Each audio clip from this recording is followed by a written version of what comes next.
Hello and welcome to the Bald Ambition podcast. I'm your bald host, Mookie Spitz, and I'm thrilled to have the founder of Tech Torque on the pod today, Mr. Matthew Whyatt. Whyatt with an H. That's Welcome. right. We spent the extra money, got the H. That's good. That's good. Is it like Whyatt? Whyatt. That's right. Whyatt. All right. It's a Whyatt. That's right. So hopefully you're not quiet today, because we can't wait to hear about what you're doing for SaaS companies in terms of boosting their sales potential.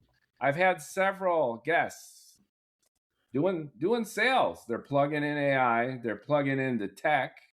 Sounds like you're torquing with the tech. And I'd love to hear what you do, how you're different, and how you're moving the needle, because I know SaaS companies are having a hard time right now. Take a look at the U.S. Stock Exchange.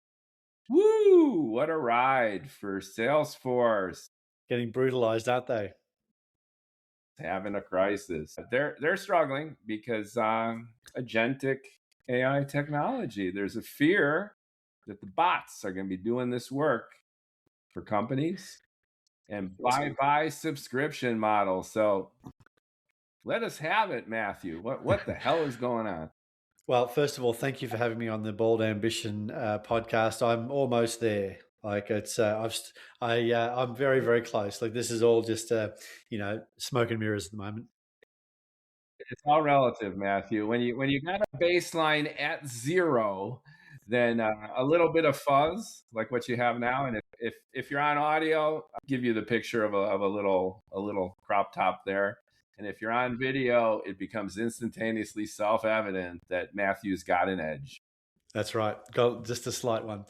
Well, look, when it comes to I've been thinking about this whole issue when it comes to SaaS and SaaS businesses getting hit by the stock market. The stock market is not really a great barometer of business success, because really it's about sentiment.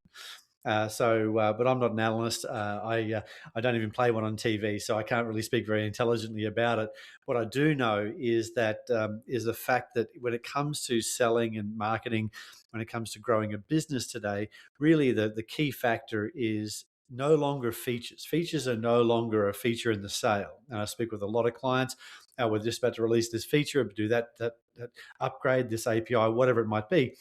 And at the end of the day, they're still going to be competing against outcomes for clients. And so they're competing for outcomes for clients, but also what large businesses are not going to be trusting their most important data. Sorry for my Australian accent. I've only been in America for about 9 months, but they're not going to trust their most important data to something that was vibe coded over the weekend with more security holes you could drive a truck through. So the two key factors that SaaS businesses still have is the fact that they've got trust and the fact that they've got distribution. And those two factors together will continue to see those businesses succeed. Obviously, the lower end of the market, who don't really want to pay the $80 or $100 a month, they're not going to pay it. But corporate, anything above $20 million is not going to be chucking Salesforce out to get some vibe coded thing that can, from Claude. It's just not going to happen at the moment. Now, Salesforce is trying to keep up. Obviously, they're doing headless stuff. They're really trying to drive it forward. I think the media are really good at radicalizing people, and so really it depends on how you want to, which side of the political divide, financial divide, business divide, whatever way you want to sit there, is they find themselves in a situation where they're just going to be, it's a good headline, right? So it sells newspapers. I agree with you. Can I add a third to that, which is Please. Experience within the vertical? Oh, man. So you mentioned distribution as being a factor, and coupled with that, there's expertise. Yep. You need to know the business environment. You need to know your clients. It's a client relationship business. It's not just plugging in the bots, to your point. So I agree with you. I think it's a little bit hyped. The hysteria has been a little bit heavy, and the whiplash shows because stock prices are going back to more or less where they were. Yeah, that's right. And look, I can grow my own tomatoes. I don't. I go to Wegmans and buy them. So much like AI, you can build your own bots and it can do all of these things. But you know what? There's professionals out there that can do the job probably more effectively at a better price point. I found myself caught up in the excitement. I got myself an account with Lovable. I have a product that I use, and I've been paying $300 or $400 a month for about a year and a half. And I thought, you know what, this is not that smart. So I can do this myself. And so I got myself a $50 a month subscription. Then I needed the API, which was $200 a month. Then I needed this thing over here, which was another $85 a month. Then I needed to actually learn how to deploy things through Jerusalem and this and that. And I found myself spending days and days on building this thing to save myself $300. And it made no sense. So really, I did. I think products like Lovable and Base 44 and those sort of products are going to find themselves, while still continuing to gain new clients, they will burn existing clients just as quickly, because you're not going to be able to deploy at scale. And I started my first tech business in 1999. That's the Yahoo.com era. I started in the .com area, absolutely, and I loved it. I surfed that wave for a while, and we were living in Australia at the time, and I was in an industry that wasn't terribly affected by the bust, so we kept surfing that wave for many years. So really, it's the trust that you can build with a client base and then deliver over and over and over, because recalcitrance is a factor when it comes to business. And so really, it's also, when I'm dealing with large corporates and I'm helping my clients sell to large corporates, it's very rarely about better, faster, cheaper. It's almost, actually, I'm going to say for a business, if you're selling to a business over $50 million revenue or higher, if you're selling to a government agency, city council, any of that type of stuff, it's no longer about better, faster, cheaper. It's about looking good and covering your ass. I'm sorry to be close to swearing there. Because the people making the purchasing decisions they're not playing with their own money. The people making purchasing decisions are worried about their career, and they're worried about what the board's going to say if it blows up. And Mookie, you and I are old enough now to remember that there used to be a saying, nobody gets fired for buying IBM. Right? Yeah, but look what happened to IBM. Eventually, but none of those people got fired for buying it. And so really, so when you're selling, you need to demonstrate that even if because okay, for example, a Toyota, nobody's going to get fired for buying a Toyota because there's so much evidence that a Toyota is going to last forever. It's going to last so long. It's going to be resold to the Middle East and then be used over there. So it's going to be you're going to have this car forever until you actually decide to sell it. It's not going to break on you. So what that means is that nobody's going to get. So if you have a product or a service that you've got so much evidence out there in the marketplace that demonstrates that you're an excellent choice, even if it blows up, it's no longer the product or service. It's, oh, well, that's an anomaly. And that's where the trust comes in. I'm aligned. I think that the hype and hysteria by definition was overblown.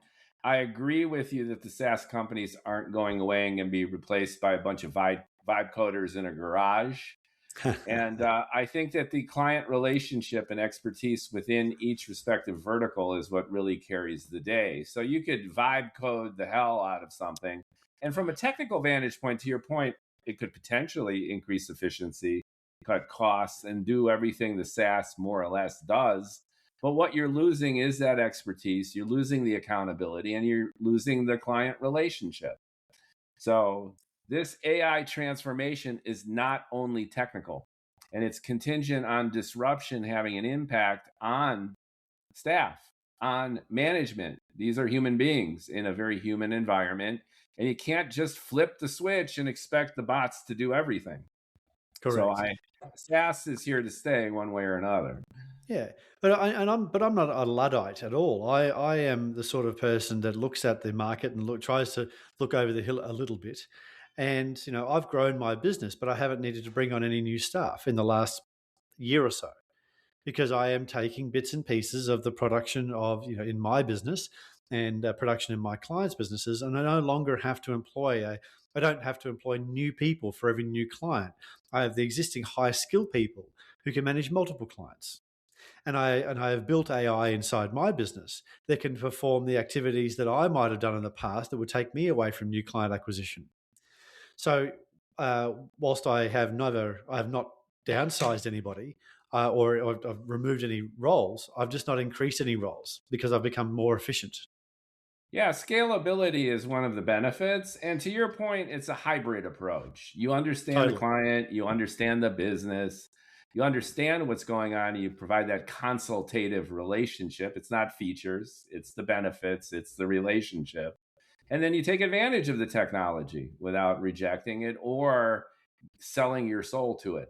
So let's be specific. We've been talking in the abstract, and I think we're trending with all the lines that make sense, and our listeners and viewers are likely familiar with this. But what do you bring at Tech Torque to differentiate your value proposition and integrate this hybridized approach that you're talking about? Well, simply put, I've been in the seat of my clients. That's really the part that I have lived in. I started my first tech business at 22, grew that to a reasonable level of success, and have sold that off and built more, sold that off, took a year off to live in Bali, in Indonesia, and then came back. And I've been asked to, and I was sort of brought back to help a friend out to fix their sales team because their sales team was lagging. And I found a little niche in doing that, and then I started to realize that people really didn't want the sales piece of what I was selling in Australia. What they wanted, what people think they need they think they need marketing help. They actually need selling help. So marketing is the aeroplane. If you've got kids out there listening, you have to make the aeroplane noise to feed them their vegetables. Marketing is the aeroplane noise I make to feed them sales. So come for the leads and stay for the actual education how to close a deal. So we help our clients. So typically we help software and technology businesses sell more to the right people, and we live at that strategy level. Doesn't I don't talk about we deploy hundreds of thousands of dollars worth of Facebook ads, and we deploy Google and whatever other activities that might occur. It has to be within the context of the customer. I've got a customer who is one of the very largest ERP providers, enterprise resource planning providers in Australia. I've got another one who's an investment bank in New York. I've got another one. I'm across all these different businesses. And what's interesting about that is that there are some similarities in the differences. There's similarities because sales and business is not a B2B or a B2C exercise. It's a H to H. It's a human to human. Businesses don't buy things. People buy things. And so that's why marketing still works, why marketing is not math. There is a function of marketing that is math. There's a function of selling that is math. But at the end of the day, it's still a human buying something to extend their career or achieve a KPI.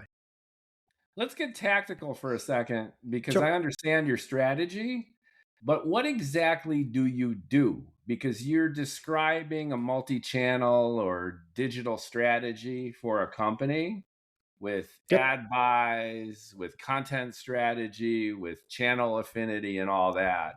That sounds like media to me. And then I've had guests who supervise and better manage actual sales forces, human to human, as you mentioned, using AI to help manage, better profile salespeople, that kind of thing. So can you describe your tactics so we better understand your strategy? Where do you fit in this mix of sales booster shot for B2B? Got it. Okay. So essentially, my customers are at a point, in an inflection point. I'll tell you about my customers, then you'll get some more context around this. So my customers my best customers are ones that have achieved a certain level of success, a couple of $1 million worth of revenue. They've sold to friends and family and referrals, and they recognize it's now time to put the foot down on their sales and marketing activity. Typically, if you're selling SaaS in any vertical, for the last decade, I've worked across, warehouse, everything. These are SaaS folks, and you're helping SaaS companies better connect with their clients. Correct. That's Okay, right. so it's very much a B2B. And Yes, it's a sophisticated consultative B2B because you've got these software as a service providers and you're hooking them up with the right company in the right way to plug into their model. That's right. Often it's actually software with a service. So it's not just buy the thing, so go online. SWAS. That's right. So SWAS from Matthew Whyatt. Whereas with Whyatt, that's right. So it's very. None of my clients are the sort of client that you can just go on and buy their thing for $99 a month. Click a button, put your credit card details through. Bob. That's not the world I live in. I live in the world where we're selling. Like my clients are selling to governments or corporates, and they're a small team. They've got a real solution that solves a genuine problem. They've typically come from industry. They go, you know what? I'm going to go out and try to approach these types of businesses. How do I look at the skyscraper and go, I need the person on the 32nd floor of that building. How do I do that? And that's the bit that I come in. Okay, so I will, talking super tactical, right? Let's get right down to it. We'll take over there. We will help them post useful thought leadership content. Doesn't sound very brilliant, but we'll do that piece. We'll also generate leads. We'll put the advertising in through LinkedIn or Facebook or whatever it might be. We'll sit there and make sure that there is a sales process thought all the way through, because marketing occurring in a bubble does one thing, which is generate leads. But unless you actually can sell and then expand, so land and expand type of strategy when it comes to these types of businesses, we need to, and then also breaking down the sales process. So typically I will actually tell a customer, so if there's any software or technology businesses out there and you sell a large thing, a large product or service, see if you can break that down into its smaller constituent pieces and sell pieces of the product, sell pieces of the consulting as a pre-consulting piece, because selling software is difficult. It requires getting it past the check.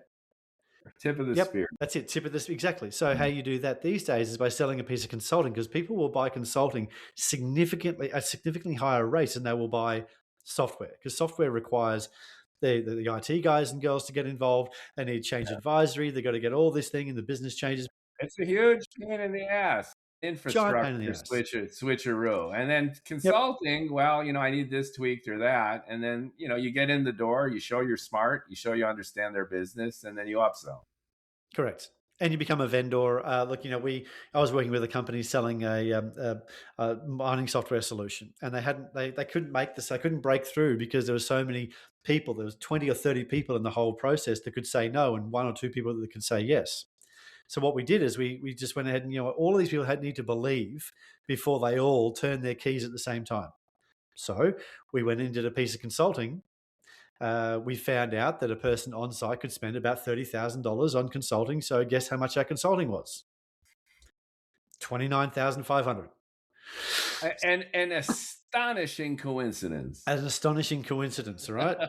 And so what that meant is that we could then go out on site, and it wasn't necessarily, doing the intricate discovery of all of their systems. Of course, we knew how to do that because the customer had been doing that for 25 years. The real issue was the Hearts and Minds program, because Barry in distribution, the last time they tried to put something in, took it, flung the iPad to the side, and picked up his clipboard again and said, "This works. This never crashes. Nobody can hack this." And so that's what stops a $1 million sale many times, is there's Barry's and Joanne's in there and Michael's over here to go, you know what? Screw you guys. I'm just going to go ahead and keep doing my work. My job is I'm hitting my KPIs. Everybody else can get nicked.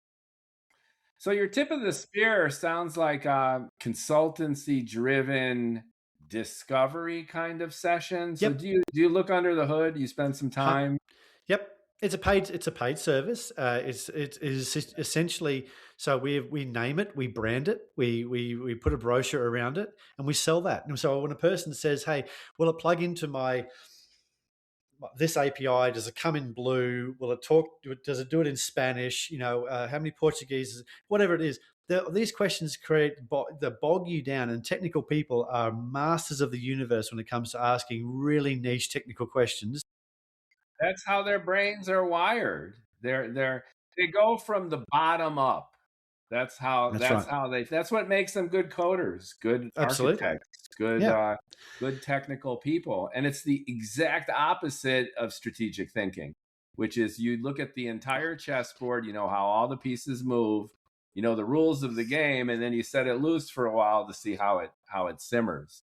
But tech folks don't operate that way. It's like line 36. has a recursion. What are we going to do about it? Yeah, 100%. And that's why it's dangerous to wade into those waters, because there'll always be a smarter person on the other side of the table who's got more industry experience, more knowledge of their own business than you will ever will, until you're a vendor. So you don't sell them you sell them the outcome. And then the technical cancer is, well, that's a great question, Joanne. We'll discover that and we'll make a decision together during our scoping and discovery process.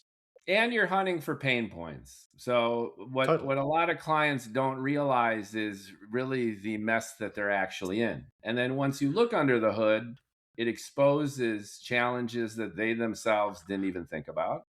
And the art of consultative selling is to have that conversation, listen, extract the pain points, and then craft a solution of which what you're proposing isn't a sell. You're not convincing them to buy something they don't want, but you're building a sense of urgency and inevitability. So they're like, yes, I have to have that because now I know what a mess we're in. Very rarely do people realize that they're victims of Stockholm syndrome when it comes to their own systems and procedures and processes inside their business. They go, well, that's how we've always done it. And it must be the right way because that's how we've always done it.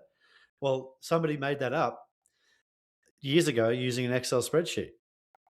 Yeah, another guest described it as there's every company has this. There's the employee who's been there 10, 15 years, and they've been jerry rigging with masking tape and nylon the integration. And there's APIs flapping in the wind, and they have a big gargantuan spaghetti bowl mess, and this person knows everything and they're fixing it.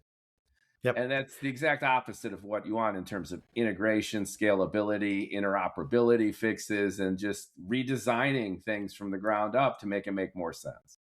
Those people are typically got 2 or 3 assistants now and what happens is they, often they get paid more because they're now managing people. They're desperately needed. Peter principle to do even more damage than they've been doing in their prior role. Yeah, absolutely. And you know what? You've just got to find those people and help them understand that they'll actually be better off and they'll look better at the end of the day if they're able to implement your solution. The big offering that you're doing is a consultative discovery session to look under the hood and create a relationship with the client. So one of the central themes of this podcast is consultative selling, and that's the essence of what you're doing. To the point you made earlier, it's the opposite of a commodity. Commodity is transactionable, disposable, led by features, maybe a few advantages, and you don't really care about the client much, and it's usually driven based on price. That's right. I want it cheaper, faster, better. Let's go. And consulting is the exact opposite. It's time consuming. You go in deep. It's expensive, but it's proportionally much more valuable, which is you're extracting real insights about the business. And most importantly, to your point, once you build trust, create the relationship, see what's under the hood, then you have a unique perspective in terms of providing a custom solution that could bring about the most benefit and that you're ideally suited for. So just like you had the miracle happen where you have a budget of $30K for the session, you hit it at $29.5, all of a sudden you expose issues that your TechTorque solution is ideally suited to fix. Perfect. Exactly. Would you like a job? Sounds like you nailed it. Can you describe to me this in operation? And now that we've set it up, downstream, can you share maybe a case study or an example of how you've delivered and then the benefits that have come to the lucky customer of TechTorque? Obviously, every customer and every client have their own needs and wants and desires. So I'll stay with that customer I was speaking about earlier in the mining sector. So we were selling, it was $1 million a year product, selling to the largest companies in the world, the largest mining company in the world, and the largest, distribution company, trading company in the world. So giant organizations with massive multiple layers and multiple billions of dollars. And so what we did is we recognized that client wasn't really selling many, and they weren't selling any in the last couple of years before I got there.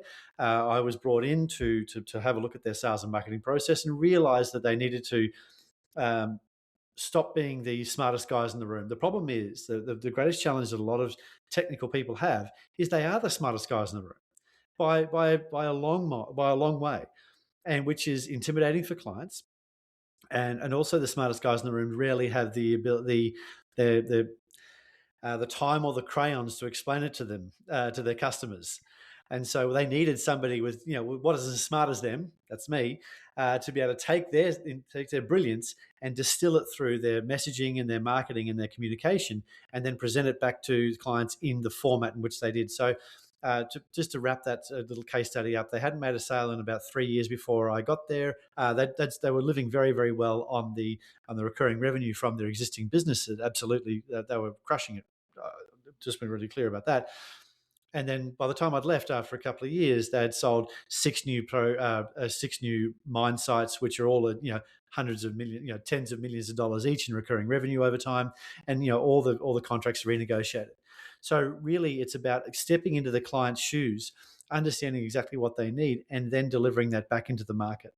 Often my clients very rarely have they have incredible technical capabilities, so they can manage other technical people. I've seen some of my clients stand in rooms with a whiteboard and explain to their technical team, and I'm sitting there just half understanding it. Actually, not even half, maybe a quarter understanding it. But I'm there for the knowledge transfer, watching these guys map stuff out, incredibly complex things on a whiteboard. And go, this person is absolutely in their flow. They're perfectly designed to teach this technical stuff to these technically brilliant people. But you put them in front of a client, and that communication doesn't work.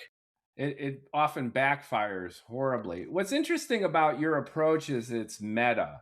So you're a sales expert from a consultative vantage point. We just talked about that. And you use your sales expertise to get your clients. Once you get your clients, in a sense, you're teaching that same mojo to them so they can get their clients. 100%. I like that trajectory. So what people often mix up is again features first, and technical people are feature driven. They're Yep. all in the code swimming around.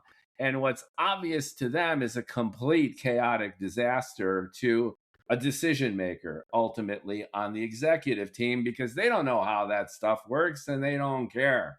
What they want is when you plug in whatever it is, I look at it as a black box. Here comes my tech stuff.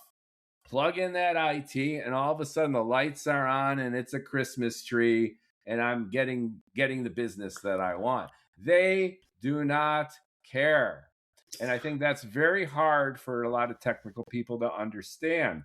They need to sell in their benefit, but at the end of the day, most executive decision makers, even chief technical officers, the CTOs, maybe Maybe. maybe they'll get it, but their concern is, to your point earlier, the corner office. They need to keep their boss happy, who's the CEO. And if it's lost in translation, the deal's not going to happen. I was speaking to a client today, and they said, "What would you do?" I said, "First of all, I've known your business now for 45 minutes. It's ridiculous for me to make any type of recommendation that you couldn't find on ChatGPT." Yeah. First of all, let's start with that. So, but really, what we have to recognize is that the way you enter a business is rarely how you're going to exit the business. When I say exit, you're going to win the sale, because you might get in through procurement, you might get in through warehousing because they got a warehousing issue. But how does warehousing issue that your solution can solve? Where does that warehousing issue show up for the next layer up, at maybe at the technical level, or at the logistics level, or at the financial level, or at the CEO level? Because every one of those experienced that same problem differently. So the CEO is interested in market share and reputation. The CFO is being told to do more with less. And CFO's probably got his eyes on the prize being CEO. And then the CTO is being told to, make sure I don't hear about any problems, and I'm not that interested anymore. And so every type of communication, you can't hand the same document to the warehouse guy or girl and expect that document to survive the relay race of being handed one person to the next, all the way up to the decision maker or procurement or the CEO. It depends on the business and how it's structured to buy things, for them to go, "Oh, I get it. I'm excited." Exactly. So you need a different pitch for different targets. And one of the biggest mistakes made in tech is they're giving specification documents to decision makers who have absolutely no idea what you're talking about. Yep. Last time they wrote a line of code might have been 10 years ago if they're a Right. CTO. And so they're gonna pick out the bit that they think they know of. And remember, I've spoken to clients as well who they go, I said, how do you identify? How do you see yourself in the marketplace? How do you represent yourself? And they sort of looked at each other and a bit of chat and went, oh, we're problem solvers. And so cool. What does a problem solver need to survive? And they looked at each other and said, well, if you're a problem solver, what do you need? What do you desperately need? Problems. Right.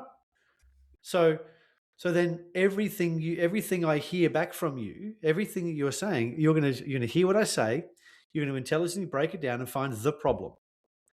And so this is why selling is difficult when in a technical situation, but you can certainly get through that if you have a same side of the desk sort of positioning. Well, let's approach this problem together rather than let's approach this problem adversarially.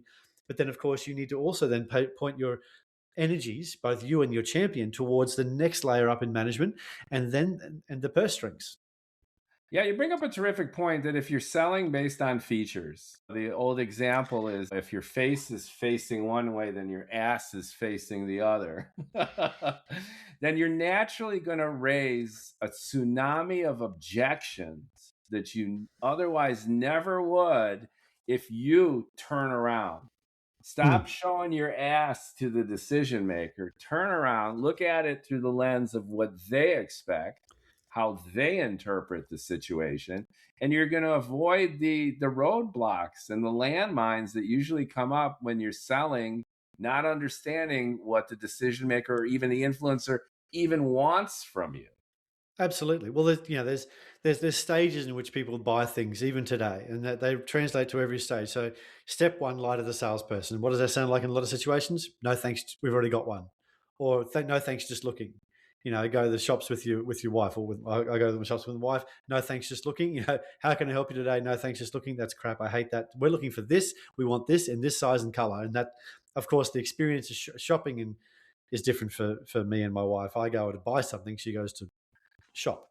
That's pretty archetypal there, Matthew. That's right. Yeah. So step one, lie to the salesperson. Second step is to get as much information as possible about every part, point, speed, feed, everything, and that's called get free consulting. Tell me everything, so I don't need to buy anything from you. Right. Tell me so much that I can find one hole in your story, which means I don't have to think too hard and buy your product. Because nobody's sitting around going, gee whiz, I really hope I get to spend the next 6 months implementing a new product. Nobody wants that. And so the third step is lie to the salesperson again. What does that sound like? Send me a proposal.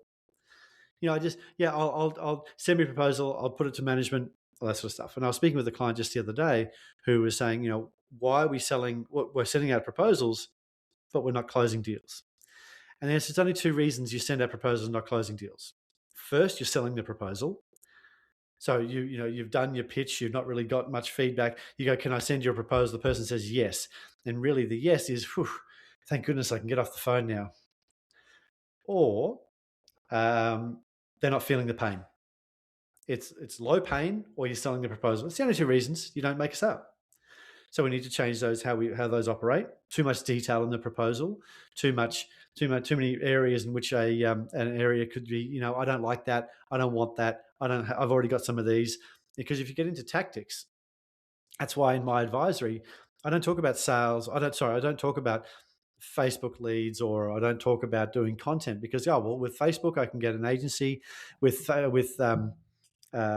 content I can get ChatGPT to write me some crappy articles, which we're all enjoying on LinkedIn at the moment, I'm sure. And everywhere else. And everywhere else. Yeah. So it's all of that. And then, of course, to finish that off, the fourth part is to hide from the salesperson. So the 4 stages of a sale, how people buy. And once you understand how people buy, then you can short circuit that with scripting, with practice, with structure, with process.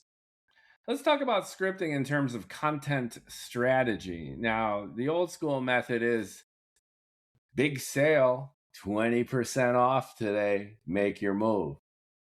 The consultative approach is based on on listening, building up pain points, and creating the relationship that way.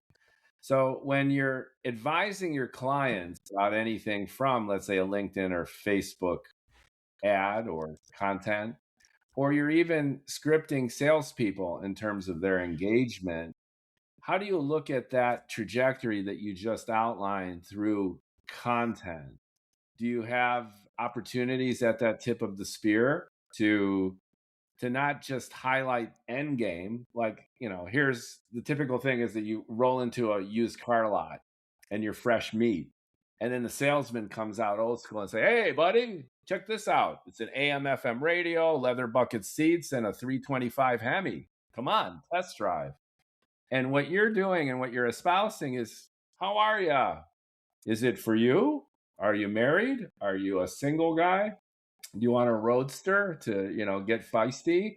Or do you want to go to the corner and pick up a gallon of milk for your wife? I mean, you're creating a relationship. So when you're advocating what you're advocating, how does it layer out? Or what's that continuity of content strategy that ties into the phased approach that you just described?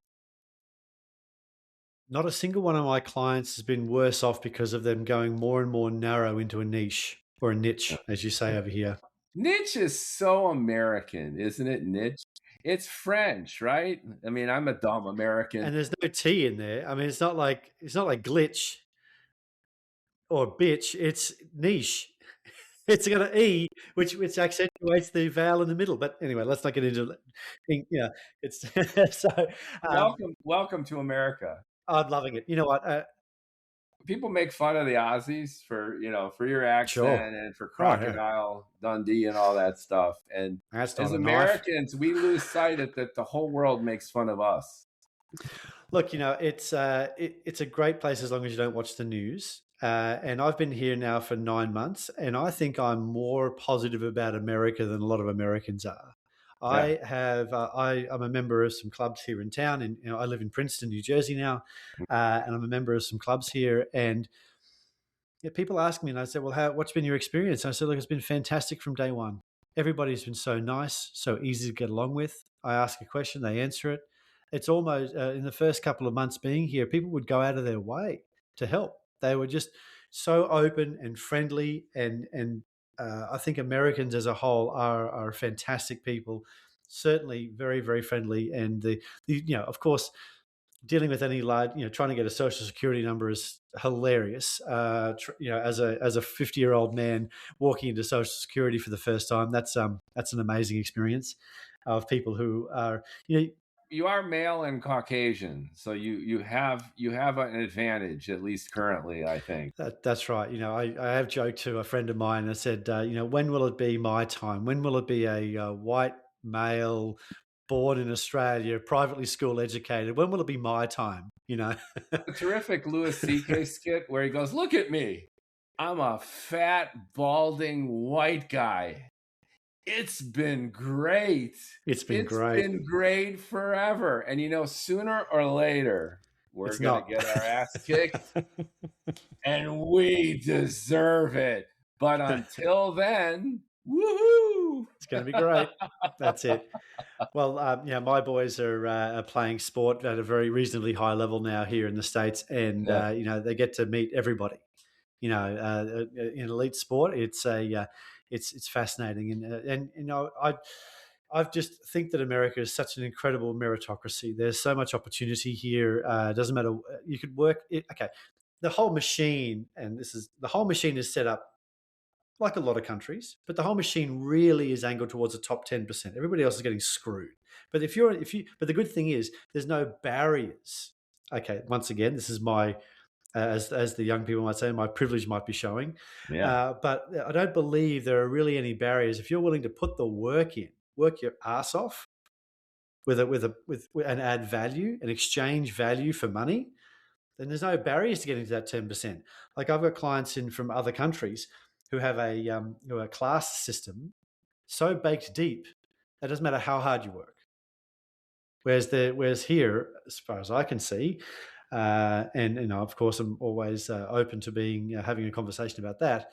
it just seems to be there's so much opportunity here to do whatever you want to do and make it. Love your perspective. As Americans, due to the headlines, we're getting all negative and defeatist, and this country sucks. And yet the lifeblood of this country, even in terms of our polarized politics, we're bold, we fight it out, we're a little bit irrational in ways, but to your exact point, the meritocracy still shines, and it's really our differentiator.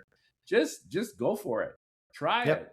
Wake up in the morning and go for it. And you have the perspective of being from another country, literally the antipodes. Your sky is the opposite of ours, and your seasons are the opposite of ours. That's it. Your moon is upside down when I look at it. You're from an alien place. But that perspective is very important. And Americans lose sight of our distinct ability and willingness and enthusiasm to just go out there, kick ass, take names. And there's no guarantee of success, but you got a shot. You got a shot. You got a shot. And that's great. To me, that's America. Yeah. I'm the first generation American. My parents are Hungarian. Okay. And they fled the cauldron of World War II by way of Venezuela. I was conceived in Venezuela. So I'm technically an anchor baby. I was born just barely in Chicago. And I grew up not speaking English. So this is I'm a stranger in a strange land here, at least instinctively. And I have that feeling too, that anything's possible here. Just go for it. Really is. Yeah, go for it. And I was actually, speaking of American sport and the opportunities here, I was saying to a friend today, I'm absolutely blown away that because Australia has a reputation for being very good at sport. When at the Olympics, we're up there. You guys rugby, of course, rugby mofos. Yeah, that's it. So we're pretty good at sport. We've had a number of world titles across a lot of sports, and what I'm blown away is that if Australia put the amount of money, time, energy, and effort and focus into sport that America does, let me flip it the over. I'm blown away Australia has any chance at sport because of the amount of support, money, focus, and energy that goes into sport in America. My son Rose and was in a pretty good team in Australia for the school, and he rode twice a week, and then on the weekend had a regatta, and their season went for 7 weeks, and so they really rode for about maybe 12 weeks a year, and they did 2 practices a week. Here he rows 3 hours a day, 6 days a week, no seasons off, 12 months a year. Now, is he better? Absolutely. But there's no Australian 15-year-old rowing at that level of dedication. So in Australia, winning a gold medal in rowing is bizarre to me now that I've seen how America does it versus how the rest of the world does it. There's a mechanical industrial complex there, of course. Also that goes, well, there's a financial benefit there. The coaches have got to get paid. The sheds have got to get paid. So it's a machine that needs to feed itself. So therefore, it needs to continue to be fed. Detractors will say we're pouring hundreds of millions of dollars just into sports because it's got ticket sales and media. But let's say you're into chess.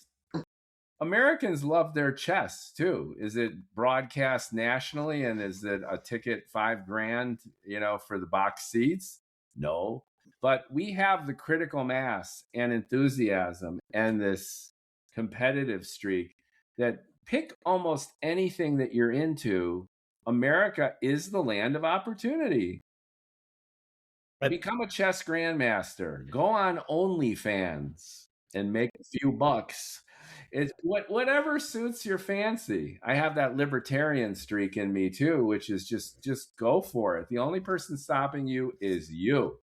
And unlike, frankly, a lot of Europe, which is still recovering from World War II, frankly, the mentality of self-victimization, mentality that capitalism is evil, and it's self-destructive and self-defeating. Well, it's that baked in class system that is deeply ingrained, right? So, I'm I'm a tradesperson, so I'll always be a tradesperson, and so my kids can grow up to be tradespeople, and hopefully their kids will be tradespeople.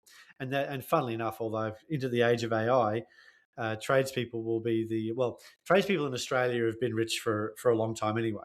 So tradespeople in Australia have been, they're the ones with a yacht, and it's because we don't really, because Australia is mainly resources, right? So Australia builds on real estate, and there's friends of mine who are tradespeople.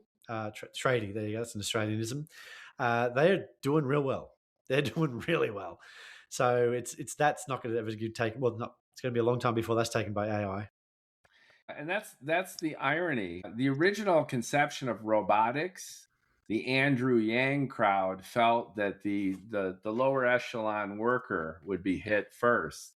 And they didn't anticipate the agentic technology, and it looks like the white collar coders are the first to bite it. And it's paradoxical, but very, very interesting. Yeah, as Elon said, if you move atoms around, you've got a better chance. A very tweetable line. Now we're on AI, and I want to get your thoughts on that. We're all blinded by the bullshit right now. Almost everyone. And it oscillates from, if someone builds it, then everyone dies, one extreme, to AI is a fad and it's meaningless and it's hyped by all the companies just to get $1 trillion in data centers. Now, the truth, as usual, is in between and oscillating. Two things can be correct at the same time. Exactly. Sometimes 3 or 4, actually. So I ask you this just because you're working in a market, especially with SaaS, where there's so much uncertainty and no one really feels like they're standing on firm ground like they used to. So how do you negotiate with, or how do you handle a potential customer where they themselves are utterly confused by all this and asphyxiated to the point where they're paralyzed? It's like, I can't make a decision because everything's in flux. I don't know whether I need to your earlier point, vibe code my Slack channel or just double down on my Salesforce commitment because they're the only people I can trust. How do you negotiate this world of such swirl, disruption, chaos, and uncertainty? The same way that a coach would coach my son's basketball team is, if it's all falling to bits, go back to basics. Get your fitness up, pass the ball, run a play. So what does that look like in business terms? What is true? What is true? Not what do we think is going to be true. What is true? What is true is we have clients who are getting value. And funnily enough, in the times in which I've had tough times in business, and anybody says they don't are an anomaly or lying. Everyone thinks the career is this meteoric rise. It's that old chart, and when it's really like, that's right. Even the richest man in the world. I've quoted Elon twice now. Even the richest man in the world says having a business is like chewing glass and staring into the abyss. All have those moments. Some of us last night. Yeah. So what is true? So we got looking for what is true, and if you're adding value. So how I used to get out of those funks is I would actually call my best clients and say, "How are you going?" And typically, it's, "How are you enjoying the product?" And they would tell you. And you go, "Oh, so just so I can understand, what were the 2 or 3 things going on in your business that was happening before we engaged? And how has it changed now? And how would you like it to continue to look like in the future?" Well, if you do that, there's your new marketing campaign right there. That's your conversation you're going to have with your next client. So, you're in logistics and you do refrigerated transport in the Midwest. Cool. I'm just going to call all the refrigerated logistics companies in the Midwest and say, "Hey, I know that you're dealing with this. So how do you deal with it?" Look, I'm not a psychologist by any stretch of the imagination. I have, I sort of, grit my teeth and push through, because it really, I think Tom Brady said it. Actually, I won't swear, but he said, "F your feelings." Get on with it. Mira Guess F-bombed on one of my podcasts. And then I noticed Apple Podcast, of all of them, I got this explicit rating on Bald Ambition. I was like, what the fuck? And then I actually contacted customer service. It's like, we don't talk sexuality. There's nothing. I was like, we looked at this transcript. There's F bombs in there. I go, you There you gotta go. be kidding me. I'm Yeah, well, explicit because someone said fuck, and they're like, yeah. And then I said, well, what if I stop saying fuck on my podcast? And they're like, that's too late, buddy. You're already explicit. So go so ahead, fuck your feelings from fuck your time. feelings. So remember back in the 90s that they had the explicit, the warning, the parental warning on CDs. So then albums used to come out with that printed on it because that became a badge of honor because that's what people wanted. So now you're cool. Now you're part of the cool kids. Like all the cool kids are swearing. I'm the explicit podcast. And you're right. Maybe I'm getting listeners too. They have like a bald fetish or something, and they see it. That's funny. Yeah. Very good. So go back to what's true. Have a conversation with your best clients, and then really it's try not to look too far into the future. Don't do too much sort of crystal ball gazing. What's the next thing that can be done? What's the correct next move? And it might be a small next move, but that's those little next. So I've got this green highlighter in my hand, right? This is going to sound like a really non-technical way of approaching task management.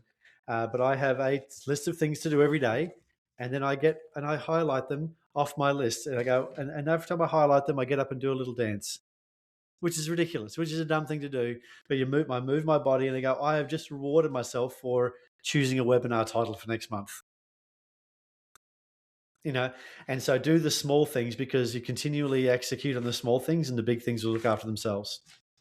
I think that's terrific, especially these days where there's a natural human tendency to freak out and go to extremes.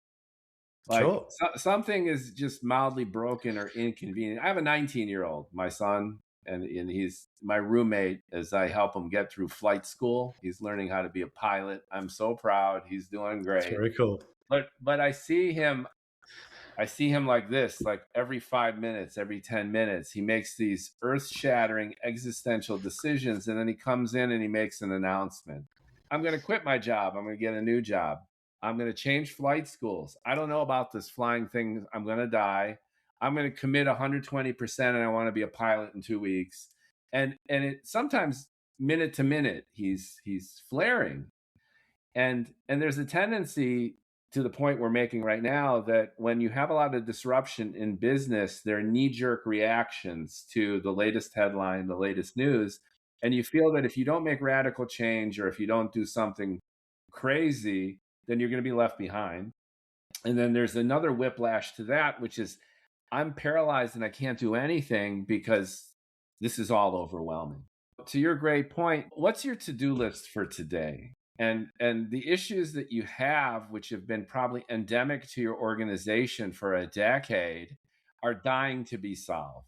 And explore the lowest of low-hanging fruit that do not demand a complete infrastructure overhaul, and start fixing things. And crawl, walk, run. And this is about Stephen Covey business advice 101. But it's true. It's a cliche, but it's true, and it's a cliche because it's true, and it's true. So just do it, which is don't freak out and figure it out. Absolutely. So it is so it's easy to feel overwhelmed by the options, and then if you just go, you know what, let's go talk to my team. Go to have a conversation with a real human. Don't look at your phone. Certainly don't check your email or just Slack. Don't ask Claude, or ask Claude after you talk to your own people. That's it. Yeah, have a conversation because the answers are inside the brains of the people that you already work with. I found that when I've had my businesses, we had 70 staff at one stage. That's a lot of people that are all thinking about the same problems and trying to move the business forward. And when I realized that in my mid-20s, that actually I can engage. I read the Jack Welch book.